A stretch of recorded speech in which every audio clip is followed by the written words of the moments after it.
Good morning student. मैं मुरारी प्रसाद चौहान कक्षा 10 के छात्रों को जीव विज्ञान पढ़ाएंगे।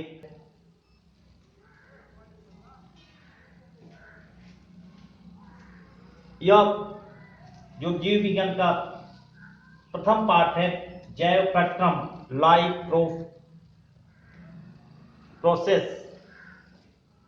इसमें सबसे पहले है टॉपिक आपका जैव प्रक्रम। वे सभी प्रक्रम जो सम्मिलित रूप से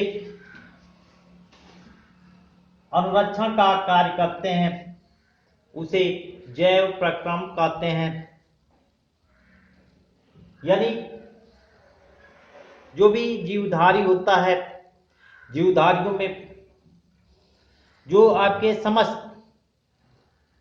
प्रक्रम होते हैं उसमें जैसे आपका पाचन है, श्वसन है, परिसंचरण है,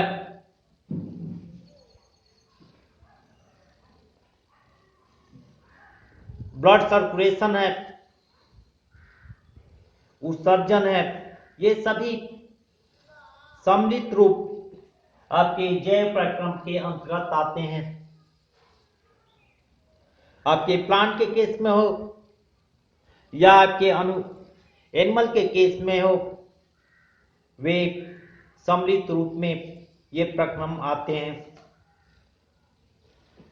तो सबसे पहले है आपके पोषण। वह समस्त प्रक्रम जिसके द्वारा जीवधारी वातावरण से भोजन ग्रहण करते हैं तथा भोज्य पदार्थ से ऊर्जा प्राप्त करके अपनी समस्त जैविक क्रियाएं चलाते हैं, उसे पोषण कहते हैं। यानी पोषण के द्वारा ही हम जो भोज्य पदार्थ लेते हैं उसी से हमें ऊर्जा प्राप्त होता है और ऊर्जा प्राप्त होने के कारण वह समस्त जैविक प्रक्रियाएं चलता रहता है। इसमें जो पोषण होते हैं वह आपके दो तरह के होते हैं। सबसे पहला होता है आपके स्वपोषी। स्वपोषी उसको कहते हैं जो ऐसे जीवधारी जो अपना भोजन सूर्य के प्रकाश की उपस्थिति में करता है या बनाता है, उसे स्वपोषी कहते हैं। जैसे हरे पौधे के अंतर्गत आपके पर्णहरिण पाया जाता है और पर्णहरिण के पाए जाने के कारण वह प्रकाश संश्लेषण की प्रक्रिया के द्वारा भोजन स्वयं बना लेता है। दूसरा होता है आपके परपोषी। ऐसे जीवधारी जो अपने भोजन के लिए दूसरे पर निर्भर रहते हैं वह आपके परपोषी कहलाते हैं। ये परपोषी निम्न प्रकार के होते हैं। इसमें पहला है आपके परजीवी या आपके पैरासाइट। ऐसे जीव जो भोजन के लिए दूसरे के शरीर से वह ग्रहण करते हैं उसे परजीवी कहते हैं। जैसे आपके अमरबेल। जो अमरबेल होता है वह किसी भी पौधे पर वह लिपटा रहता है और लिपटा होने के कारण वह क्या करता है, उसी से भोजन प्राप्त करता रहता है, वह उसे हम परजीवी कहते हैं। दूसरे तरह का होता है आपके मृतोपजीवी। ऐसे जीव जो अपना भोजन सड़े गले पदार्थों से प्राप्त करते हैं उसे मृतोपजीवी कहते हैं। जैसे आपके कुकुरमुत्ता। उसके बाद होता है सहजीवी। ऐसे जीव जो एक दूसरे को एक साथ रखकर वह एक दूसरे को लाभ पहुंचाते हैं, वह आपके लाइकेन आते हैं उसके अंतर्गत। उसके बाद होता है आपके पौधों में पोषण। पौधों में पोषण क्योंकि होता है, जो भी पौधे होते हैं वो आपके हरे रंग के होते हैं और हरे रंग के होने के कारण वह सूर्य के उपस्थिति में वह प्रकाश संश्लेषण के द्वारा वह भोजन बनाते हैं। यदि देख लीजिए, ये रिएक्शन के माध्यम से 6CO2 प्लस 12H2O ये सूर्य के प्रकाश की उपस्थिति में और क्लोरोफिल की उपस्थिति में ये C6H12O6 ये ग्लूकोज होता है, जिसको हम कार्बोहाइड्रेट भी कहते हैं। उसके बाद होता है आपके जल, कुछ बच जाता है, और ऑक्सीजन ये आपके एटमॉस्फेयर में पहुंचता है, जिसके कारण ये क्या करते हैं, यही ऑक्सीजन हम श्वसन की प्रक्रिया में भाग लेते हैं। उसके बाद होता है आपके रंध्र। रंध्र के पहले हमें वाष्पोत्सर्जन के विषय में जानना होगा, क्योंकि जो वाष्पोत्सर्जन होता है उसे वाष्प के रूप में पानी बाहर जो निकलता है उसे वाष्पोत्सर्जन कहते हैं। जो वाष्पोत्सर्जन की प्रक्रिया होता है वह 3 होता है। पहला होता है आपके वातरण के द्वारा, दूसरा होता है आपके क्यूटिकल के द्वारा, और तीसरा होता है आपके रंध्र के द्वारा। जो क्यूटिकल के द्वारा होता है और जो आपके वातरण के द्वारा होता है, इसमें वाष्पोत्सर्जन की प्रक्रिया बहुत ही कम परसेंट में होता है। लेकिन सबसे ज्यादा वाष्पोत्सर्जन की प्रक्रिया आपके रंध्रों के द्वारा होता है। तो रंध्र उसको कहते हैं, जो भी आपके पत्ती होती है, पत्ती के जो निचली भाग होती है, निचली भाग में सबसे ज्यादा आपके उसमें कुछ उभार पाए जाते हैं, उसी को हम रंध्र कहते हैं। ऊपरी भाग में भी कुछ बहुत ही कम मात्रा में आपके रंध्र होते हैं। जो निचली भाग में जो रंध्र होते हैं उसका जो चित्र हम दिखाए हैं, रंध्र एक बंद रंध्र है, दूसरा आपका खुला रंध्र है। इसमें 2 आपके गार्ड सेल्स होते हैं, 2 सहायक कोशिकाएं होती हैं।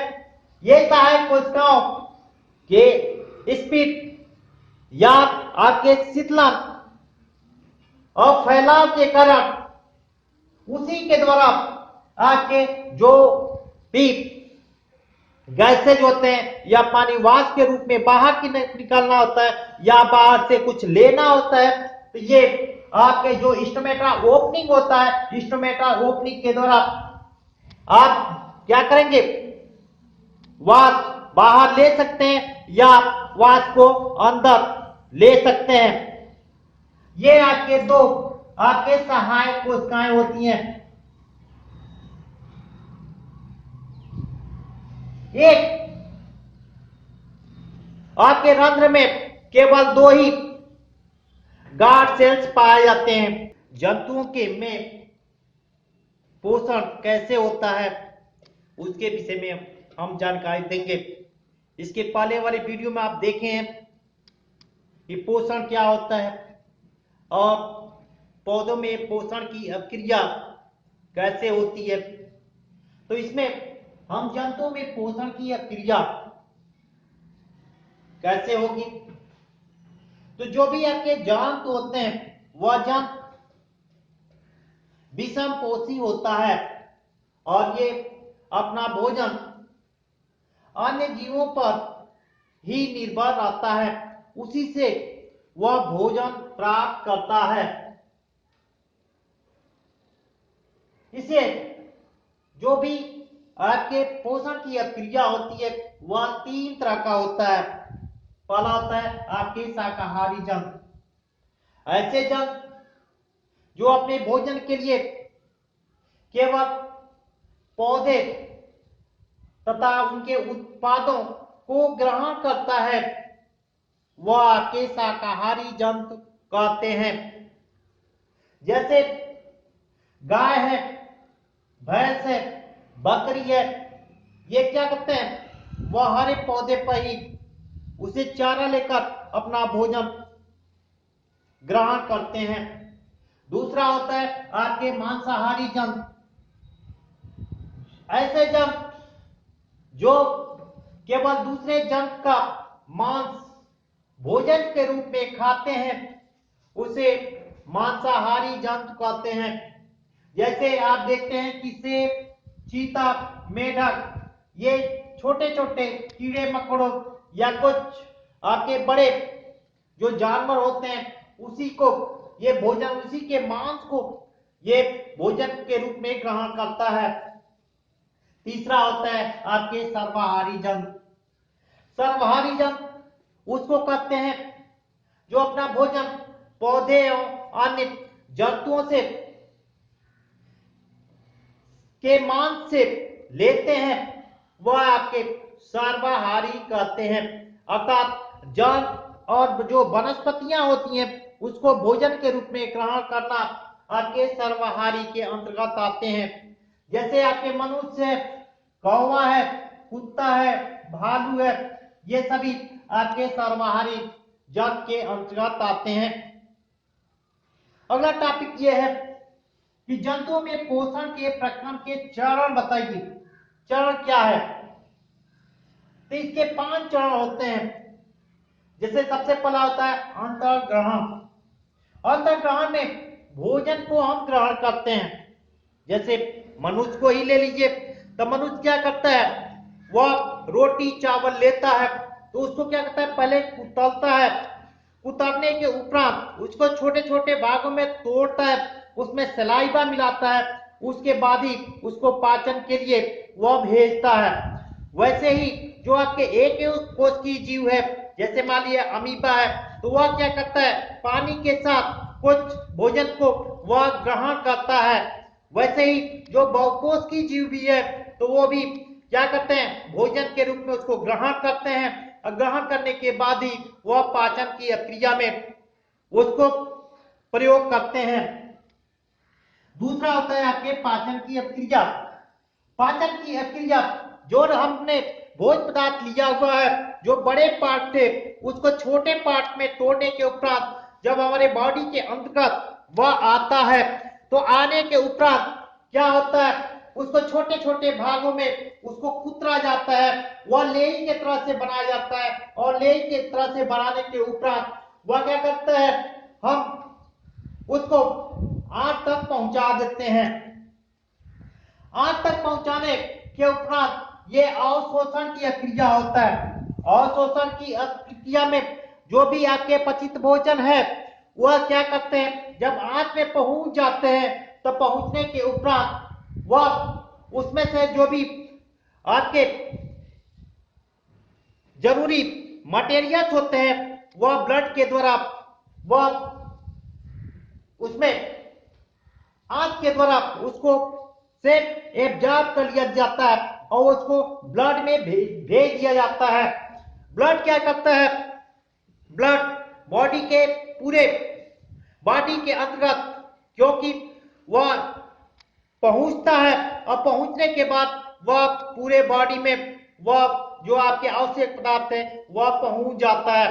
और पहुंचने के उपरांत जो भी आपके भोज्य पदार्थ जो आपके अपचयित होते हैं, वह अपचयित भोज्य पदार्थ को हम बहिक्षेपण के अंतर्गत पढ़ते हैं। बहिक्षेपण में शरीर के जो एब्जॉर्ब करने के उपरांत जो बेकार पदार्थ है उस बेकार पदार्थ को क्या करते हैं, हम मल के द्वारा वह बाहर की तरफ निकाल देते हैं। यह पूरी प्रक्रिया आपके पोषण के चरण के अंतर्गत आते हैं। मनुष्यों में पाचन कैसे होता है इसके विषय में, तो जो भी आप भोज्य पदार्थ लेते हैं उसका कैसे पाचन होता है और पाचन होने के उपरांत उसमें हमारे आवश्यक जो पदार्थ होते हैं वो आवश्यक पदार्थ कैसे हम प्राप्त करते हैं। उसके बाद जो बेकार पदार्थ होता है वह बाहर की तरफ हम निकालते हैं। ये सब आपके पाचन की अपक्रिया में आता है। ये पाचन की अपक्रिया पूरे आपके आहार नाल में यानी मुख से और जो एनस के बीच के जो भी भाग पाए जाते हैं वह सभी आहार नाल के अंतर्गत आते हैं। जो सबसे पहले हम कोई भी भोजन लेते हैं, भोजन लेने के उपरांत वह हम दांतों से उसको चबाते हैं और चबाने के उपरांत उसमें टाइलिन नामक पदार्थ निकलता है और जिससे लार निकलता है और लार पूरा आपके सलाइवा उस भोजन में क्या करते हैं, उसको मिला देते हैं। मिलाने के उपरांत ये लेई की तरह की आपकी संरचना बन जाता है। जैसे वह लेई की तरह की संरचना होती है, यहाँ पर हमारा ग्रास नली होता है। ग्रास नली कुछ कटीला भाग होता है। कटीला भाग होने के कारण ये लेई के तरह से जो भी आपके भोज्य पदार्थ होते हैं उसको हम क्या करते हैं, निगल जाते हैं और निगलने के उपरांत ये धीरे धीरे आपके आमाशय तक पहुंच जाता है। जो भी आपके आमाशय होता है, आमाशय कैपिटल जे के आकार की संरचना होता है। इसमें भोजन को पीसा जाता है और पीसने के साथ साथ उसमें जठर ग्रंथियां होती हैं, जिसके कारण वह आपके जठर रस उसी में मिल जाते हैं। ये जठर रस के मिलने के उपरांत उसमें हाइड्रोक्लोरिक एसिड भी मिलता है, जिसके कारण वह भोजन को सड़ने से बचाने का कार्य भी करता है। ये धीरे धीरे जब लगभग 3 से 5 घंटे तक ये भोजन उसी में पड़ा रहता है और पड़े रहने के उपरांत वह धीरे से ग्रहणी से होते हुए आपके छोटी आंत, फिर से छोटी आंत से ये आपके कुछ इसमें रस का सेक्रीशन होता जाता है और सेक्रीशन होने के उपरांत ये भोज्य पदार्थ बहुत ही पतला भाग हो जाता है और वह छोटी आंत में पहुंच जाता है। जैसे ही वह छोटी आंत में पहुंचता है तो उसका जो अपचय जो पदार्थ होता है, जो भोजन होता है, वह क्या करते हैं, हम बड़ी आंत में भेज देते हैं और जो छोटी आंत से जो भी हमारा पचा हुआ भाग होता है, उस पचे हुए भाग से जो आपके आवश्यक पदार्थ होते हैं उस आवश्यक पदार्थ को हम एब्जॉर्ब कर लेते हैं और जैसे ही एब्जॉर्ब करते हैं तो बॉडी के विभिन्न भागों तक उसको पहुंचाने का कार्य किया जाता है और जो आपके अपचयी भोज्य पदार्थ होता है वह बड़ी आंत में पहुंचता है और बड़ी आंत में पहुंचने के उपरांत ये आपके मलाशय तक पहुंचता है और मलाशय में पहुंचने के उपरांत वह वज्र के रूप में एनस के द्वारा हम बाहर की तरफ निकाल देते हैं। ये पूरी प्रक्रिया हमारे आहार नाल में होता है, जिसके कारण आपके जो भोज्य पदार्थ होते हैं वह भोज्य पदार्थ का पूर्ण पाचन हो जाता है। ये प्रक्रिया आपके मनुष्य के पोषण में आता है। रेस्पिरेशन क्या होता है? जो आपके रेस्पिरेशन होता है वह एक प्रकार का आपके जैविक प्रक्रियाएं होती हैं जो ऊर्जा की जरूरत होती है। जीवों के लिए ऊर्जा एकमात्र स्रोत सौर ऊर्जा है। हरे पादप सूर्य की प्रकाश की ऊर्जा को ग्लूकोज के अणुओं में रासायनिक ऊर्जा के रूप में बाधित करते हैं। यानी जंतुओं के लिए प्राथमिक स्रोत भोजन के रूप में आते हैं। तो हम ये देखना चाहते हैं कि जो रेस्पिरेशन होता है वह रेस्पिरेशन जीवों में कोशिकीय स्तर पर ऑक्सीजन की उपस्थिति में भोजन के जैविक ऑक्सीकरण की क्रिया को ही हम श्वसन की प्रक्रिया कहते हैं। जो आपके श्वसन की प्रक्रिया होती है वह 2 प्रकार का होता है। पहला होता है आपके आत्मिक श्वसन या वायवीय श्वसन ऐसी अभिक्रिया जो ऑक्सीजन के उपस्थिति में होती है वह ऑक्सीश्वसन कहलाता है। जो आपके ऑक्सीश्वसन होता है, जो आपके ग्लूकोज के एक मॉलिक्यूल्स होते हैं C6H12O6, जहाँ पर आपके ग्लाइकोलाइसिस प्रक्रिया होता है, यह ग्लाइकोलाइसिस प्रक्रिया आपके कोश का द्रव्य में होता है, जिसके कारण दो मॉलिक्यूल आपके पायरुविक एसिड के बनते हैं। जो आपके पायरुविक एसिड होता है वह आपके क्रेस साइकिल की प्रक्रिया के द्वारा जो आपके ऑक्सीजन की उपस्थिति में यह क्रिया होती है वह आपके माइटोकॉन्ड्रिया में होता है, जिसके कारण आपकी 6CO2 + 6H2O तथा 38 ATP ऊर्जा ये हमको प्राप्त होती है। ये जो अभिक्रिया होता है ऑक्सीजन के उपस्थिति में, तो जो भी आपके सभी जीवधारी होते हैं वह सभी जीवधारियों में ये प्रक्रिया ये पाई जाती हैं। उसके बाद होता है आपके अनाक्षी श्वसन या आपके अवायवीय श्वसन। ऐसी अभिक्रिया जो ऑक्सीजन के अनुपस्थिति में होता है वह आपके आक्षी श्वसन कहलाता है। इसमें जो ग्लूकोज होता है, ग्लूकोज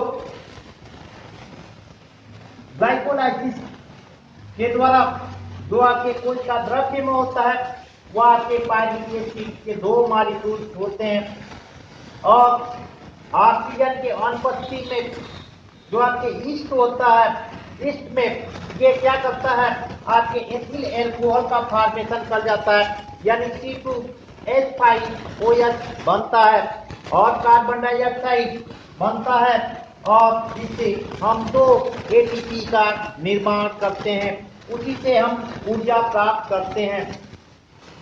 तो जो आपके अनाक्षी श्वसन होता है वह जो आपके ईस्ट आप देखते हैं उसमें भी ये आपके अभिक्रिया होता है। इसमें ग्लूकोज से आपके एथिल एल्कोहल बनता है, जिससे उसके बाद कार्बन डाइऑक्साइड बनता है, और इससे दो ही ATP हमको प्राप्त होता है। जबकि आखिरी श्वसन में वह ग्लूकोज से हमारा कार्बन डाइऑक्साइड और H2O बनता है और 38 ATP का निर्माण होता है। तो जो आपके श्वसन की प्रक्रिया आपने देखा है, आपके दो तरह के होते हैं, आक्षी श्वसन और आपके अनाक्षी श्वसन। दूसरा होता है कि श्वसन की क्रियाविधि क्या होती है। श्वसन की क्रियाविधि, श्वसन में भोजन का ऑक्सीकरण होना, यानी ऑक्सीजन के द्वारा उसको तोड़ने की प्रक्रिया, जिसमें ऑक्सीजन की आवश्यकता होती है। श्वसन के अंतर्गत दो घटनाएं होती हैं, एक बाह्य श्वसन होता है और दूसरा आपके आंतरिक श्वसन होता है। बाह्य श्वसन में ये होता है वायुमंडल से ऑक्सीजन ग्रहण करके उसे कोशिकाओं तक पहुंचाने की अभिक्रिया आपके बाह्य श्वसन कहलाता है। और जो आपके आंतरिक श्वसन होता है, आंतरिक श्वसन कोशिका के अंदर जो ग्लूकोज होता है, जो C6H12O6 एक का के आपके कार्बोहाइड्रेट होता है, उसका क्या करते हैं हम तोड़ते हैं, जिसके कारण वह ऊर्जा मुक्त होती है और कार्बन डाइऑक्साइड बनते हैं। तो इसे हम आंतरिक श्वसन कहते हैं। यानी जो आपके बाह्य श्वसन होता है वह केवल ऑक्सीजन को ग्रहण करके कोशिकाओं तक पहुंचाते हैं, और जो आंतरिक श्वसन होता है, आंतरिक श्वसन में जो कोशिकाओं के अंदर जो ग्लूकोज है, ग्लूकोज का ऑक्सीकरण करते हैं, और ऑक्सीकरण करने के उपरांत हम क्या करते हैं, ग्लूकोज या आपके एथिल एल्कोहल जैसी भी प्रक्रिया हो, लेकिन यहाँ पर हमारा एथिल एल्कोहल ही बनता है, तो उसमें ग्लूकोज ही बनता है। तो ग्लूकोज बनने की जो प्रक्रिया होता है वह आपके आंतरिक श्वसन के अंतर्गत आता है। ये पूरे उसके क्रियाविधि है। ये जो आपके श्वसन में ये आपके आपसी श्वसन और आपसी श्वसन उसकी क्रिया वृद्धि में आपके बाह्य श्वसन और आंतरिक श्वसन के अंतर्गत होगा। इसके पहले पिछले वीडियो में आपने रेस्पिरेशन के विषय में पढ़ा था। उसके बाद हमारा श्वासोच्छ्वास या ब्रीथिंग, वायुमंडल की शुद्ध वायु का फेफड़ों में पहुंचने तथा अशुद्ध वायु जैसे आपके कार्बन डाइऑक्साइड फेफड़ों से बाहर निकलने की प्रक्रिया को ही हम श्वासोच्छ्वास कहते हैं, या आम भाषा में उसको सांस लेना कहते हैं। तो हम श्वसन और ब्रीथिंग में क्या अंतर है उसके विषय में देखेंगे। तो सबसे पहले है ये आपके श्वासोच्छ्वास। श्वासोच्छ्वास यह क्रिया कोशिकाओं से बाहर होती है, लेकिन जो आपके श्वसन की प्रक्रिया होता है, श्वसन की प्रक्रिया या कोशिका द्रव तथा माइटोकॉन्ड्रिया में होती है, यह आपके श्वसन में होता है। ब्रीथिंग में क्या होता है कि जो श्वासोच्छ्वास होता है यह एक भौतिक प्रक्रिया होती है। इसमें ऑक्सीजन ली जाती है और शरीर से कार्बन डाइऑक्साइड बाहर की तरफ निकलता है। यह एक भौतिक प्रक्रिया है। लेकिन जो आपके श्वसन होता है वह जैव रासायनिक क्रिया है, जिसमें ऑक्सीजन के उपस्थिति में ग्लूकोज का हम ऑक्सीकरण करते हैं, उसको तोड़ते हैं, जिससे आपके कार्बन डाइऑक्साइड और जल बनते हैं और आपके कुछ एटीपी भी प्राप्त होते हैं। जो श्वासोच्छ्वास है इस क्रिया में एंजाइम की आवश्यकता नहीं होती है। जिससे आप सांस ले रहे हैं, आप छोड़ रहे हैं, इसमें किसी भी प्रकार का कोई भी आपके एंजाइम की आवश्यकता नहीं होती है। एंजाइम उसको कहते हैं कि जैसे किसी भी क्रिया को हम क्या करें, उसको मोटिवेशन के द्वारा उस क्रिया को करा दें और वह क्रिया पूरा हो जाए, लेकिन जो आपके एंजाइम है वह एंजाइम का किसी भी प्रकार का कोई भी चेंजिंग ना हो, उसी को हम एंजाइम कहते हैं। तो जो आपके एंजाइम होता है तो वह कोई भी क्रिया को वह संचालित कर देता है, लेकिन वह अपने जो स्ट्रक्चर है उसमें किसी भी प्रकार का कोई भी यदि चेंजिंग नहीं कर रहा है तो वह आपका एंजाइम कहलाता है। तो जो आपके श्वासोच्छ्वास प्रक्रिया होता है, श्वासोच्छ्वास प्रक्रिया में एंजाइम की आवश्यकता कुछ भी नहीं होता है। आप सांस ले रहे हैं और छोड़ रहे हैं, लेकिन जो आपकी श्वसन की प्रक्रिया होता है उसमें एंजाइम कुछ मॉलिक्यूल को तोड़ने के लिए वह आपके एंजाइम की आवश्यकता होती है। जो आपके श्वासोच्छ्वास होता है वह श्वासोच्छ्वास से ऊर्जा उत्पन्न नहीं होता है, लेकिन जो आपके श्वसन की प्रक्रिया होता है, श्वसन प्रक्रिया में ऊर्जा उत्पन्न होती है। यह ऊर्जा आपके एटीपी एडेनोसिन ट्राइफॉस्फेट के रूप में होता है। ये आपके श्वासोच्छ्वास और श्वसन में क्या अंतर है, बोर्ड एग्जाम में भी आता है।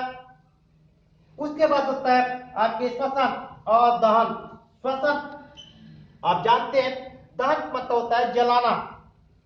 कोई भी निर्जीव पदार्थ को हम क्या करते हैं, जलाते हैं, वही आपके जलने की प्रक्रिया ही आपके दहन कहलाती है। तो श्वसन में यह क्रिया जीवों में होती है, लेकिन जो दहन की प्रक्रिया होता है वह भौतिक वातावरण में होता है। जो श्वसन की प्रक्रिया होता है वह श्वसन की प्रक्रिया ऊर्जा कई चरणों में मुक्त होती है, लेकिन यदि आग आप जला रहे हैं तो एक साथ ऊर्जा मुक्त होती है। जो ऊर्जा विमुक्त हो रही है वह एटीपी के रूप में हम उसको संचित करते हैं। लेकिन जो विमुक्त ऊर्जा है वह एक साथ ही मुक्त हो जाती है। चौथा यह है कि एटीपी आवश्यकता अनुसार ऊर्जा मुक्त होती है, जिसका उपयोग कोशिका द्वारा जैविक क्रियाओं को संपन्न करने में किया जाता है। लेकिन जो आपके दहन होता है, पूरी ऊर्जा तेजी से विकृत हो जाती है। श्वसन की प्रक्रिया में एंजाइम की मदद से जो आपका टेम्परेचर होना चाहिए 25 से 45 पर, वह आपके श्वसन की प्रक्रिया में वह मददगार होता है। लेकिन जो आपके दहन की प्रक्रिया होता है, दहन की प्रक्रिया में एंजाइम की आवश्यकता नहीं होती है, उसको केवल उच्च तापमान यदि हम दे रहे हैं तो वहां पर ये आपके दहन की प्रक्रिया वह पूरी हो जाती है। Thank you.